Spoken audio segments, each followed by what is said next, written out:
ನೀವು ನೋಡ್ತಾ ಇದ್ದೀರಾ ಜನಸೇವಾ ಕನ್ನಡ ಟಿವಿ. ಇದು ನಿಮ್ಮ ವಾಹಿನಿ. ಇದ್ದದ್ದು ಇದ್ದಾಗೆ.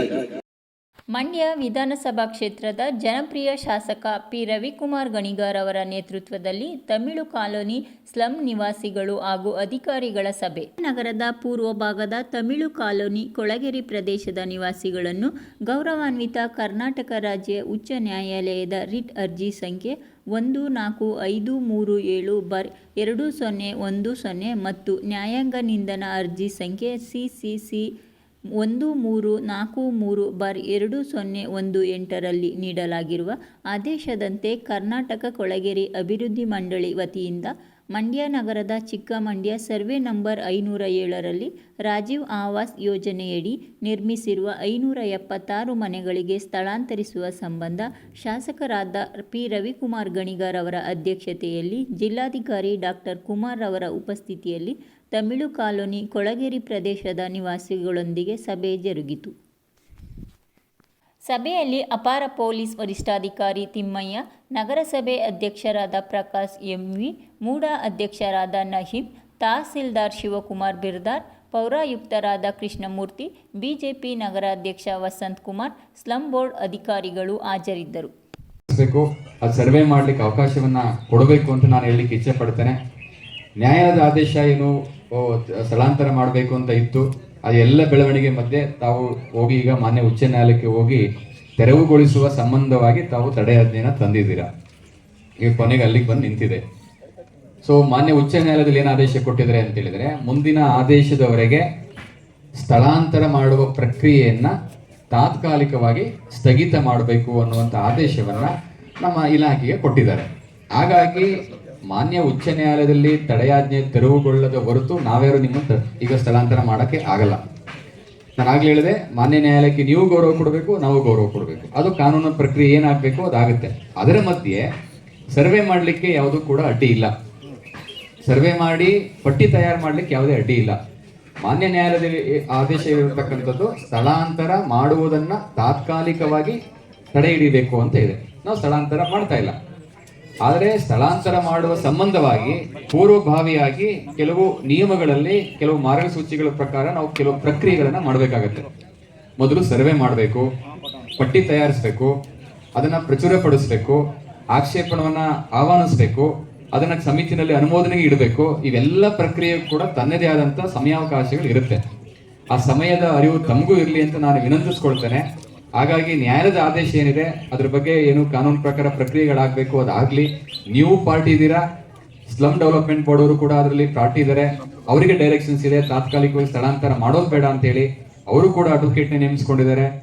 ನೆಕ್ಸ್ಟ್ ಮುಂದಿನ ಹಿಯರಿಂಗ್ ಸಂದರ್ಭದಲ್ಲಿ ಅವ್ರ ಮನವಿ ಏನಿದೆ ಅವ್ರ ಮನವಿ ಮಾಡ್ತಾರೆ. ಬಟ್ ನಾವು ನಿಮಗೆ ಮನವಿ ಮಾಡ್ತಾ ಇರೋದೇನು ಅಂತ ಹೇಳಿದ್ರೆ, ಮೊದಲು ಸರ್ವೆ ಆಗಿ ಆ ಒಂದು ಪಟ್ಟಿ ತಯಾರು ಮಾಡಲಿಕ್ಕೆ ಅವಕಾಶ ಕೊಡಿ, ಒಂದನೇದು. ಎರಡನೇದಾಗಿ ನ್ಯಾಯಾಲಯದಲ್ಲಿ ಏನು ಅವರು ತಡೆಯಾಜ್ಞೆ ತೆರವುಗೊಳಿಸ್ಲಿಕ್ಕೆ ಏನು ಕ್ರಮ ಕೈಗೊಳ್ಳಬೇಕು ಕ್ರಮ ಕೈಗೊಳ್ತಾರೆ. ನಂತರ ತಾವೆಲ್ಲರೂ ಕೂಡ ಸಹಕರಿಸಿ ನಿಮಗೆಲ್ಲ ರೀತಿಯ ಮೂಲಭೂತ ಸೌಕರ್ಯಗಳನ್ನು ಕಲ್ಪಿಸಿಕೊಡುವಂಥ ಜವಾಬ್ದಾರಿ ನಮ್ದೆಲ್ಲ ಆಗಿದೆ. ತಾವೆಲ್ಲ ಮನಸ್ಸು ಮಾಡಿ ಒಮ್ಮೆ ಆ ಒಂದು ಸ್ಥಳಕ್ಕೆ ಸ್ಥಳಾಂತರ ಆದರೆ ಈ ಜಾಗವನ್ನ ನಾವು ತೆಗೆದುಕೊಂಡು ಇಲ್ಲೇನು ಯಾವುದೂ ಕೂಡ ನಾವು ಮಾಲ್ ಕಟ್ತಾ ಇಲ್ಲ, ಯಾವುದೇ ರೆಸಾರ್ಟ್ ಕಟ್ತಾ ಇಲ್ಲ. ತಾವು ಕೂಡ ನೂರಾರು ಸಾವಿರಾರು ನೀವು ಕೂಡ ಅದ್ರ ಫಲಾನುಭವಿಗಳು ಆಗ್ತೀರಾ. ಇಲ್ಲಿ ಕಟ್ಟುವಂತ ಏನು ಮಿಮ್ಸ್ ಆಸ್ಪತ್ರೆಗೆ ಬಳಕೆ ಮಾಡುವಂತ ಜಾಗ ಏನಿದೆ, ಪ್ರತಿಯೊಬ್ಬ ಸಾರ್ವಜನಿಕರು ಕೂಡ ಈ ಜಾಗ ಅನುಕೂಲ ಆಗುತ್ತೆ. ನೀವು ಮಿಮ್ಸ್ ಆಸ್ಪತ್ರೆಗೆ ಬಂದ್ರೆ ನಿಮ್ಗೂ ಅನುಕೂಲ ಆಗುತ್ತೆ, ಇನ್ಯಾರೋ ಸಾರ್ವಜನಿಕರು ಮಿಮ್ಸ್ ಆಸ್ಪತ್ರೆ ಬಂದ್ರೆ ಅವ್ರಿಗೂ ಅನುಕೂಲ ಆಗುತ್ತೆ. ದಯಮಾಡಿ ಸಾರ್ವಜನಿಕರ ಹಿತದೃಷ್ಟಿಯಿಂದ ತಾವೆಲ್ಲ ಸಹಕರಿಸಬೇಕು. ಪ್ರಜ್ಞಾವಂತರಿದ್ದೀರಾ, ಹಾಗಾಗಿ ಇದ್ರ ಬಗ್ಗೆ ಸೂಕ್ತವಾಗಿ ತಿಳುವಳಿಕೆಯನ್ನ ತೆಗೆದುಕೊಂಡು ನಮ್ಮ ಜಿಲ್ಲಾಡಳಿತಕ್ಕೆ ಸಹಕರಿಸಬೇಕಂತ ಹೇಳಿ ನಾನು ವಿನಂತಿಯನ್ನ ಮಾಡ್ಕೊಳ್ಬೇಕಲ್ವಾ. ನೀವು ಹೋಗಲ್ಲ ಅಂತ ಹೇಳಿದ್ರೆ ನ್ಯಾಯಾಲಯದಲ್ಲಿ ನೀವು ಹೋರಾಟ ಏನ್ ಮಾಡ್ತಾ ಇದ್ರಿ, ನ್ಯಾಯಾಲಯ ನಿಮ್ಮ ಪರ ಬಂದ್ರೆ ಹಕ್ಕುಪತ್ರವನ್ನ ನಿಮಗೆ ಒಳ್ಳೆ ಮನೆಯನ್ನ ಇಲ್ಲೇ ಕೊಟ್ಕೊಡೋದಕ್ಕೆ ನಮ್ಮ ಸರ್ಕಾರ, ನಾವು, ನಿಮ್ ಕೌನ್ಸಿಲರ್, ನಿಮ್ MLA, ನಿಮ್ ನಗರಸಭೆ ಅಧ್ಯಕ್ಷ, ನಿಮ್ ಮೂಡ ಅಧ್ಯಕ್ಷರು, DC ಅವರು ಎಲ್ಲ ರೆಡಿ ಇದೆ ಸರ್. ನ್ಯಾಯಾಲಯ ನಿಮ್ ಪರ ಬಂದ್ರೆ. ಆದ್ರೆ ನಿಮ್ಗೆ ಹಕ್ಕುಪತ್ರ ಕೊಡ್ಬೇಕಾಗ್ಲಿ, ಮನೆ ಕೊಡ್ಬೇಕಾಗ್ಲಿ, ಮತ್ತೊಂದು ಮಾಡ್ಬೇಕಾಗ್ಲಿ, ನೀವು ಯಾರ್ಯಾರು ಇದ್ದೀರಾ ಅಂತ 40 ವರ್ಷಕ್ಕೆ ಮುಂಚೆ ಸರ್ವೆ ಆಗಿರೋದು. ಸರ್ವೆ ಮಾಡ್ಬೇಕಾ ಬೇಡವಾ? ನೀವು ಸರ್ವೆ ಮಾಡಕ್ ಬಂದವ್ರನ್ನೆಲ್ಲ ಓಡಿಸಿದ್ರೆ ನ್ಯಾಯಾಲಯ ಕೇಳುತ್ತೆ, ಅಲ್ಲಿ ಎಷ್ಟು ಜನ ಇದ್ದಾರೆ, ಏನಿದ್ದಾರೆ, ನಿನಗೆ ಹಕ್ಕುಪತ್ರನೇ ಕೊಡ್ಬೇಕು. ಯಾರು ಕೊಡ್ಬೇಕು ಹಕ್ಕುಪತ್ರ ಅಲ್ವಾ? ಸರ್ವೆ ಮಾಡ್ಬೇಕಲ್ಲ.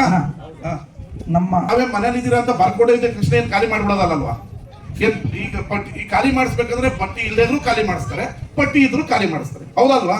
ನಿಮಗೆ ನಾನು 100 ಸರಿ ಗ್ಯಾರಂಟಿ ಕೊಟ್ಟಿದ್ದೀನಿ, ನಿಮಗೆ ನಮ್ಮ ಮೇಲೆ ನಂಬಿಕೆ ಇಲ್ಲ ಅಂತಂದ್ರೆ ನಾವೇನು ಮಾಡೋದಕ್ಕಾಗಲ್ಲ. ಮೊದಲು ನೀವು ಯಾರ್ಯಾರು ಇದ್ದೀರಾ ಅಂತ ನಿಮಗೆ ಹಕ್ಕುಪತ್ರ ಕೊಡೋಕ್ಕಾದ್ರೂ ಆಗಲಿ, ಇಲ್ಲಿ ಮನೆ ಕಟ್ಟಕ್ಕಾದ್ರೂ ಆಗಲಿ, ಇಲ್ಲ ಇಲ್ಲಿಂದ ಖಾಲಿ ಮಾಡೋಕ್ಕಾದ್ರೂ ಆಗಲಿ, ಯಾರು ಇದ್ದೀರಾ ಮೊದಲು ನಿಮಗೆ ಒಂದು ಗುರ್ತಿನ ಚೀಟಿ ಕೊಟ್ಟಿದ್ರು. ಗುರ್ತಿನ ಚೀಟಿನ ಸರ್ ಪರಿಚಯ ಪತ್ರ ಕೊಟ್ಟಿದ್ರು. ಈಗ ಎಷ್ಟು ಜನ ಹತ್ರ ಪರಿಚಯ ಪತ್ರ ಇದೆ? ಕೈ ಎತ್ತಿ.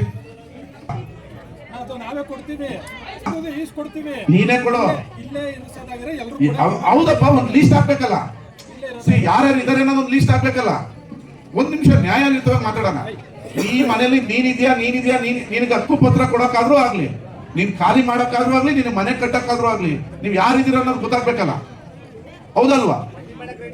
ಇಟ್ಕೊಳ್ಳಿ, ಹೊಸಬ್ರು ಇದೀರಾ, ಹಳಬ್ರು ಇದೀರಾ, ನಿಮಗೆ ನಾಳೆ ಹಕ್ಕುಪತ್ರ ಕೊಡ್ಬೇಕಾದ್ರೆ ಯಾರು ಕೊಡ್ಬೇಕು ಅನ್ನೋದು ಸರ್ಕಾರದ ಹತ್ರ ಪಟ್ಟಿ ಇರ್ಬೇಕು, ಆಯ್ತಾ?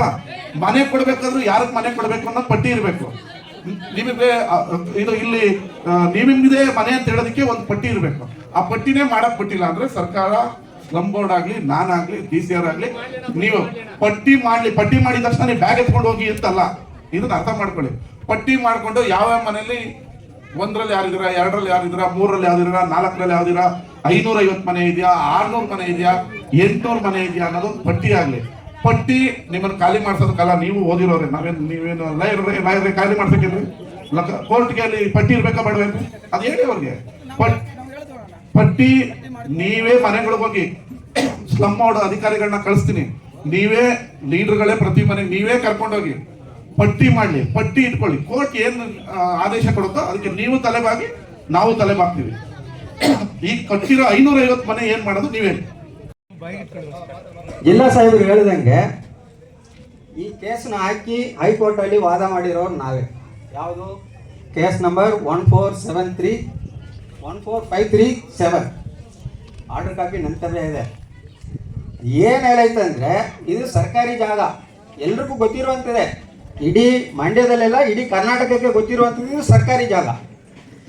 ಯಾವನೋ ಒಬ್ಬ ಹೋಗಿ ಇದನ್ನು ಗೌರ್ಮೆಂಟು ಹಾಸ್ಪಿಟ್ಲ್ ಜಾಗ ಅಂತ ಕೇಸ್ ಹಾಕಿ ಸ್ಟೇ ತಂದು ನಮ್ಮನ್ನು ಬೀದಿಲಿ ನಿಲ್ಲಿಸ್ಬಿಟ್ಟಿದ್ದಾರೆ. ನಾವು ಅದಕ್ಕೆ ಸರಿಯಾದ ಉತ್ತರ ಕೊಡಬೇಕು.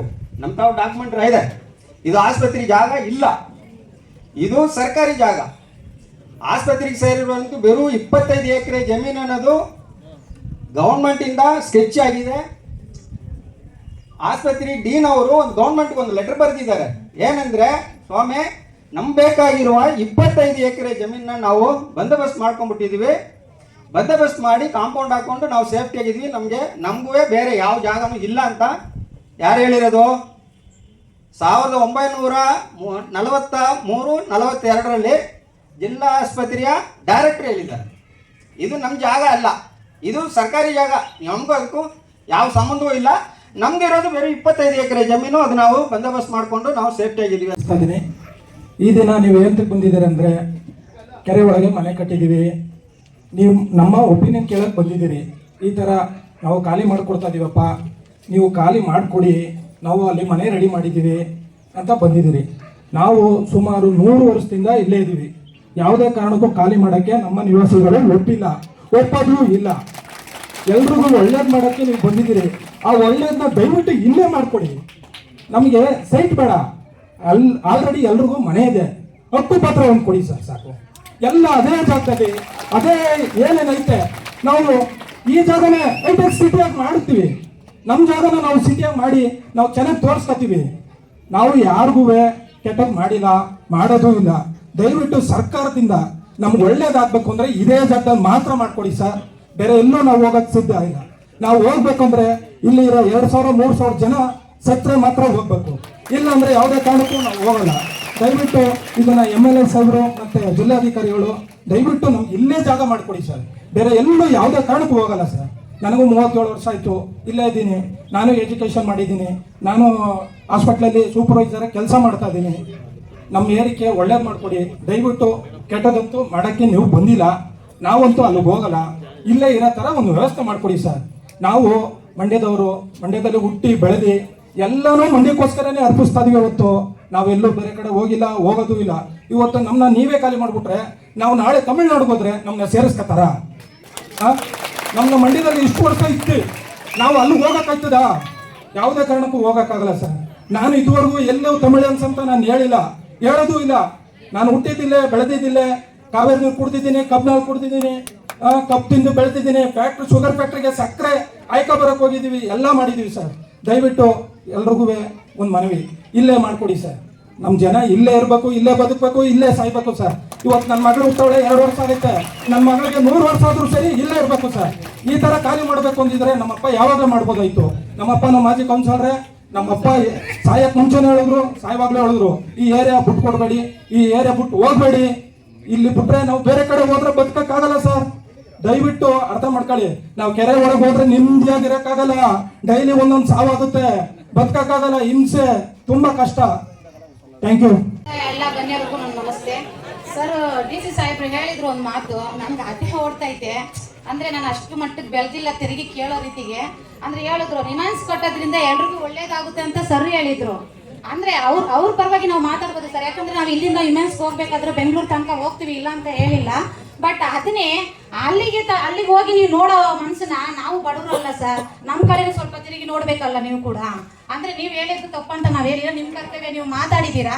ನಮ್ಗೇನು ಉದ್ದೇಶ ಅಂದ್ರೆ ನಮ್ಮ ಅಪ್ಪ ಇಲ್ಲೇ ಹುಟ್ಟಿ ಇಲ್ಲೇ ಬೆಳೆದಿರೋ ಗೊತ್ತಿಲ್ಲ, ನಾನು 37 ವರ್ಷ ಆಯ್ತು ಇಲ್ಲೇ ಹುಟ್ಟಿ ಇಲ್ಲೇ ಬೆಳೆದಿರೋದು. ಹಾಗಾಗಿ ನೀವು ಈಗ ಒಂದು 20-30 ವರ್ಷ ಮುಂಚೆ ಇಲ್ದೇ ಇರೋದು ಕಾನೂನು, ಈಗ ಕಾನೂನು ಬಂದು ನಾವು ಖಾಲಿ ಮಾಡ್ಬೇಕಂದ್ರೆ ಯಾರೇ ಇದ್ರೂ ಒಪ್ಕೊಳ್ಳಲ್ಲ ಸರ್ ಖಾಲಿ ಮಾಡ್ಕೊಂಡು ಹೋಗೋಕೆ. ನಮ್ಗೆ ಇಲ್ಲೇ ನೀವು ಇಲ್ಲಿ ನಮ್ಮ ಮನೆ ಕಟ್ಕೊಡಿ ಅಂತ ಕೂಡ ಯಾರು ಹೇಳ್ತಾ ಇಲ್ಲ. ಅದ್ರ ಪ್ರಕಾರ ನಮ್ಗೆ ಖಾಲಿ ಸೈಟ್ಗಳು ಕೊಡಿ. ನಾವು ಇಷ್ಟು ವರ್ಷ ಹೇಗೆ ಬದುಕ್ತಾ ಇದೀವಿ, ಸಡ್ಡು ಮನೆಯಿಂದ ಬದುಕಿದೀವಿ ಸರ್. ಈಗೇನೋ ತಾರ್ಚ ಮನೆ ಕಟ್ಟಿಕೊಟ್ಟಿದ್ದಾರೆ, ನಾವು ಇದ್ರಲ್ಲಿ ಬದುಕ್ತೀವಿ ಅಂತ ಇಲ್ಲ. ನಮ್ಗೆ 3 ಹೊತ್ತು ಅನ್ನ ಸಿಕ್ಕಿದ್ರೆ ಸಾಕು, ಗಂಜಾ ಏನೋ ಕುಡ್ಕೊಂಡು ಇರೋ ಮನೆಯಲ್ಲಿ ನಾವು ವ್ಯವಸ್ಥೆ ಮಾಡ್ಕೊಂಡು ಕೂತಿರ್ತೀವಿ. ಈಗ ನಾವೇನೋ ನಮ್ಮ ಲೈಫ್ ಮುಗೀತು, ನಮ್ಮ ಮುಂದೆ ನಮ್ಮ ಮಕ್ಳ ಲೈಫ್ ನಾವು ನೋಡ್ಬೇಕು.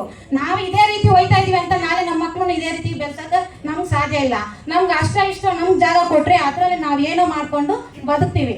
ನೀವ್ ಹೇಳಿದ್ರಿ ವಿಮೆನ್ಸ್ ಕಟ್ಟೋದ್ರಿಂದ ನಮಗೂ ಒಳ್ಳೇದು, ಬೇರೆಯವ್ರಿಗೂ ಒಳ್ಳೇದು, ಇಲ್ಲ ಅಂತ ಹೇಳಿಲ್ಲ. ಬಟ್ ಆದ್ರೆ ಆ ವಿಮೆನ್ಸ್ ಕಟ್ಟಿ ಅವರು ಆರೋಗ್ಯ ಸಮಸ್ಯೆ ಕ್ಲಿಯರ್ ಮಾಡ್ಕೊಳ್ಳೋಕೋಸ್ಕರ ಅವ್ರು ಬರ್ತಾರೆ. ಈಗ ನಾವು ದಿನನಿತ್ಯ ಕುತ್ಕೊಳ್ಳೋಕೆ ಮಲ್ಕೊಳ್ಳೋಕೆ ನಿಮ್ದಿ ಇಲ್ಲದೆ ಒದ್ದಾಡ್ತಾ ಇದೀವಿ. ಆ ವ್ಯವಸ್ಥೆನ ನೀವು ಸ್ವಲ್ಪ ನೋಡಿದ್ರೆ ನಮ್ ಕಡೆ ಕೂಡ ನಿಮ್ಗೆಲ್ಲ ಸ್ವಲ್ಪ ಏನಾದ್ರೂ ಮಾಡ್ಬೇಕಂತ ಅನಿಸ್ತದೆ ಸರ್. ನೀವು ಹೇಳೋ ಕಾನೂನು ಪ್ರಕಾರ ಎಲ್ಲರಿಗೂ ಕಾನೂನು ಬೇಕಾಗಿರೋದೆ, ಕಾನೂನು ತಪ್ಪಂತ ನಾವ್ ಹೇಳಿಲ್ಲ. ಅಂದ್ರೆ ನಮ್ಗೇನಂದ್ರೆ ಈಗ ನಾವ್ ಇಷ್ಟು ವರ್ಷ ಇಲ್ಲೇ ಹುಟ್ಟಿ ಇಲ್ಲೇ ಬೆಳೆದಿದ್ವಿ, ನಮ್ಗೆ ಬೇರೆ ಏನು ಆಸ್ತಿ ಪಾಸ್ತಿ ಮಾಡ್ಕೊಡಿ ಅದ್ ಕೊಡಿ ಅಂತ ನಾವ್ ಯಾರನ್ನೂ ಕೇಳ್ತಾ ಇಲ್ಲ. ನಮ್ಗೆ ಇರೋದಕ್ಕೆ ಒಂದ್ ಸ್ವಲ್ಪ ಜಾಗ ಕೊಡಿ ಅಂತ ಕೇಳ್ತಾ ಇದೀವಿ. ನೀವು ಅಣ್ಣ ತಮ್ಮಂದಿರ ಈಗ ಇದುವರೆಗೂ ಎಲ್ಲರೂ ಮಾತಾಡಿದ್ರು, ಸವಿವರವಾಗಿ ವೆಂಕಟೇಶ್ ಆಗಲಿ ಲಾಯರ್ ಆಗಲಿ ಎಲ್ಲರೂ ಮಾತಾಡಿದ್ರು. ಕೋರ್ಟಲ್ಲಿ ಕೇಸ್ ಇರೋದ್ರಿಂದ ನ್ಯಾಯಾಂಗ ಇರೋ ತನಕ ಕಾರ್ಯಾಂಗ ಏನು ಮಾಡೋಕ್ಕಾಗಲ್ಲ. ಶಾಸಕಾಂಗ ಆಗಲಿ ಯಾವುದಾದ್ರಾಗಲಿ ನಾವು ನ್ಯಾಯಾಂಗಕ್ಕೆ ತಲೆ ಬಾಗಲೇಬೇಕು. ಇದು ಕೋರ್ಟಲ್ಲಿ ಶಾಸಕರು ಹೇಳಿದ್ರು, ಈಗ ಕೋರ್ಟಲ್ಲಿ ಇರೋದ್ರಿಂದ ಕೋರ್ಟಲ್ಲಿ ಖುಲಾಸೆ ಆಗುತ್ತೆ ಅನ್ಕೊಂಡು ಯಾವುದೇ ಕಾರಣಕ್ಕೂ ಇಲ್ಲಿ ಹಕ್ಕುಪತ್ರ ಕೊಡೋಕ್ಕೆ ಬರೋದಿಲ್ಲ. ಹಾಗಾಗಿ ಈಗ ಶಾಸಕರು ಒಂದು ಮಾತು ಹೇಳಿದ್ರು, ಇಲ್ಲಿ ಒಟ್ಟು 900 ಕುಟುಂಬಗಳಿದ್ದಾವೆ, ನೀವು ಕಟ್ಸಿರೋದ್ರಲ್ಲಿ 574, ಇನ್ನೂ ಹೆಚ್ಚುವರಿಯಾಗಿ ಇನ್ನೂ 300 ಚಿಲ್ಲರೆ ಮನೆಗಳಿದ್ದಾವೆ. ಇಲ್ಲಿ ನಮ್ಮದು ಡಿಮ್ಯಾಂಡ್ ಇದ್ದಿದ್ದು, ಇಲ್ಲಿ ಕಳೆದ ಬಾರಿ ನಾರಾಯಣಗೌಡರು ಉಸ್ತುವಾರಿ ಸಚಿವರಾಗಿದ್ದ ಸಂದರ್ಭದಲ್ಲಿ ಒಂದು ಸರ್ವೆ ಮಾಡಿಸ್ತಾರೆ. ಸುಮಾರು ಇದು ನಮ್ಮ ಮೇನ್ ರೋಡ್ನಲ್ಲಿ ಸಾಂಜೋ ಹಾಸ್ಪಿಟ್ಲ್ ಪಕ್ಕದಲ್ಲಿ ಒಂದು 13 ಎಕರೆ ಗೋಮಾಳ ಸಿಕ್ಕಿದೆ ಅಂತ ಹೇಳ್ತಾರೆ. ಆ ಗೋಮಾಳದಲ್ಲಿ ಒಂದು 3 ಕೋಟಿ ಬಂಡವಾಳ ಹಾಕಿದ್ರೂ ಮೂಲಭೂತ ಸೌಕರ್ಯ ಕೊಡ್ಬೋದು. ಒಂದು ವೇಳೆ ನಮ್ಗೇನಾದ್ರೂ ಕೋರ್ಟ್ ಆದೇಶ ಕೊಟ್ಟರೆ ಇಲ್ಲೇ ಉಳ್ಕೊಳ್ತೀವಿ. ಒಂದು ವೇಳೆ ಕೊಡಲಿಲ್ಲ, ನಮ್ಮನ್ನ ಖಾಲಿ ಮಾಡುವಂಥ ಸಂದರ್ಭದಲ್ಲಿ ಆ ಗೌರ್ಮೆಂಟ್ ಗೋಮಾಳ ಏನಿದೆ ಯಾರೋ ಪರಬಾರೆ ಮಾಡ್ಕೊಂಡಿದ್ದಾರೆ, 4-5 ಜನ ಬಲಶಾಲಿ ಬಲವಾಗಿರುವಂಥವ್ರು. ಹಾಗಾಗಿ ನಮ್ಮ ಜನಕ್ಕೆ ಒಂದೇ ಜಾಗದಲ್ಲಿ 13 ಎಕರೆ ಸಾಕು. ನಮ್ಗೆ 13 ಎಕರೆ ಕೊಟ್ಟರೆ ಅಲ್ಲೇ ಒಂದು 20-30 ಜಾಗ ಕೊಡಿ. ನಿಮ್ಗೆ 40-60 ಕೇಳಲ್ಲ, 20-30 600 ಚದಡಿ ಜಾಗ ಕೊಟ್ಟರೆ ಅವರ ಕುಟುಂಬದವರು ಅವ್ರ ಮೇಲ್ಗಡೆ ಕಟ್ಕೊತಾರೆ, ಮಕ್ಕಳು ಮೊಮ್ಮಕ್ಕಳೆಲ್ಲ ಇದ್ದಾರೆ ಅವ್ರಿಗೆ. ಹಾಗಾಗಿ ಇಲ್ಲಿ ಯಾರು ಇಲ್ಲಿ ನಮ್ಮ 574 ಮನೆ ಒಳಗಡೆ ಇಲ್ವೋ ಅವ್ರಿಗೆ ಚಿಕ್ಕಮಂಡ್ಯ ಕೆರೆ ಕೊಡಿ. ಅವ್ರಿಗೂ ಏನು ಒಕ್ಲೆಪ್ಸೋದೇನು ಬೇಡಿ, ಅವ್ರಿಗೊಂದು ಸೂರು ಅಂತ ಬೇಕಲ್ಲ ಅವ್ರಿಗೂ. ಹಾಗಾಗಿ ನಾವು ನ್ಯಾಯಾಂಗಕ್ಕೆ ತಲೆ ಬಾಗಿಸ್ತೀವಿ. ನ್ಯಾಯಾಂಗ ಶಾಸಕರು ಹೆಂಗೆ ಹೇಳ್ತಾರೋ ನ್ಯಾಯಾಂಗ ಇರೋ ತನಕನೂ ಹಕ್ಕುಪತ್ರ ಕೊಡಕ್ಕೆ ಬರಲ್ಲ ಅಂತ ಅದಕ್ಕೆ ನಾವು ಬದ್ಧ ಇದೀವಿ ಅಂತ ಹೇಳ್ತಾ ನನ್ನ ಮಾತು. ಸಬ್ಸ್ಕ್ರೈಬ್ ಬಟನ್ ಮೇಲೆ ಕ್ಲಿಕ್ ಮಾಡಿ ಹಾಗೂ ನಮ್ಮ ಹೊಸ ವಿಡಿಯೋ ನೋಟಿಫಿಕೇಶನ್ಗೋಸ್ಕರ ಪಕ್ಕದಲ್ಲಿ ಕಾಣುವ ಬೆಲ್ ಬಟನ್ ಮೇಲೆ ಕ್ಲಿಕ್ ಮಾಡಿ ಹಾಗೂ ಲೈಕ್ ಮಾಡಿ, ಶೇರ್ ಮಾಡಿ, ಕಮೆಂಟ್ ಮಾಡಿ.